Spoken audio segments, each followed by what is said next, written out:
Депрессия әлемдегі психологиялық мүгедектіктің басты себебі болып табылады. Америка құрама штаттарында ересектердің шамамен 10% депрессиямен ауырады деп есептеледі.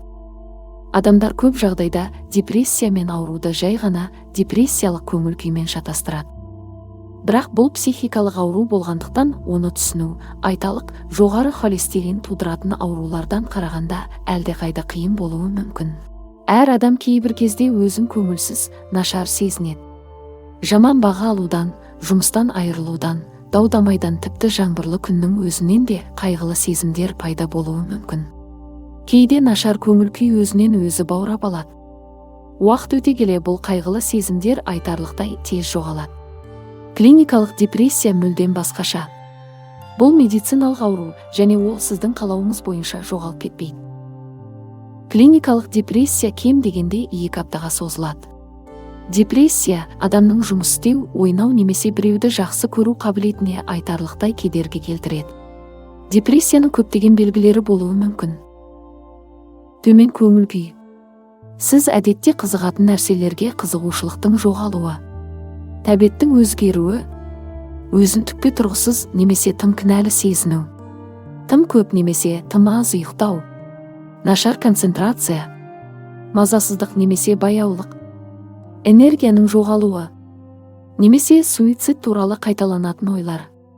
Егер сізде психиатриялық нұсқауларға сәйкес осы белгілердің кем дегенде 5-еуі болса, дәрігер сізге депрессия диагнозын қоюға құқылы. Депрессияның белгілері тек мінез-құлықтың өзгеріс белгілері ғана емес. Депрессия тура мидың физиологиясына әсер етеді.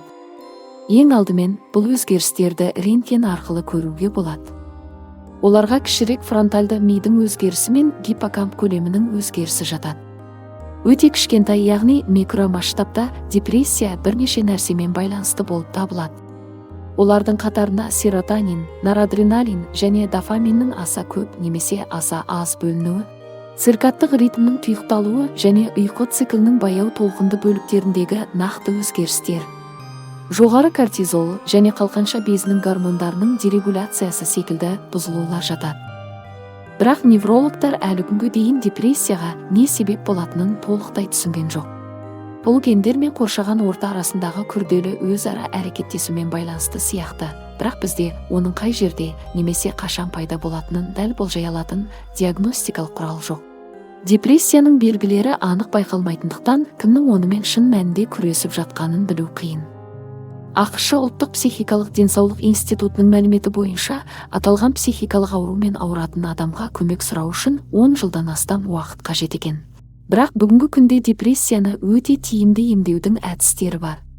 Дәрілер мен терапияға қоса, мидың химиялық заттарын жақсарту үшін берілетін дәрілер өте тиімді болып есептеледі. Өте ауыр жағдайларда пациенттің миындағы сигналдарды басқаратын электроконвульсивті терапияда өте пайдалы. Қазіргі күні транскраниалды магнитті ынталандыру сияқты басқа емдеу әдістері де зерттелуде. Сондықтан, егер сіз депрессиямен күресіп жатқан біреуді танысаңыз, оларды осы емдеу әдістерінің біреуін қолданып көруге жігерлендіріңіз. Сіз тіпті терапевттерді тауып беріп, немесе дәрігерге қойылатын сұрақтар тізімін жасау сияқты нақты көмегіңізді ұсына аласыз.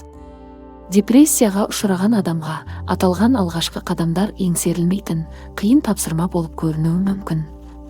Егер олар өзін кінәлі сезінсе немесе ұялса, депрессияның демікпе немесе қант диабеті сияқты медициналық ауру екенін түсіндіріңіз. Бұл әлсіздік немесе тұлғалық қасиет емес, депрессия сынған қол секілді қысқа уақытта жазылып кетпейді. Егер сіз депрессияны өзіңіз бастан өткермеген болсаңыз, оны өзіңізді күйзеліске ұшыратқан кездермен салыстырудан аулақ болыңыз. Депрессия туралы ашық айтудың өзі үлкен көмек болып табылады. Мысалы, зерттеулер біреуден суицидтік ойлар туралы сұрау оның суицид жасау қаупін азайтатынын көрсетеді. Олардың басынан өткергендерін қалыпты, уақытша қайғы қасірет сезіммен салыстыру, оларды аурумен күресу кезінде өздерін кінәлі сезінуге әкелуі мүмкін. Психикалық ауру туралы ашық әңгімелер адамдардың көмек сұрауын жеңілдетеді.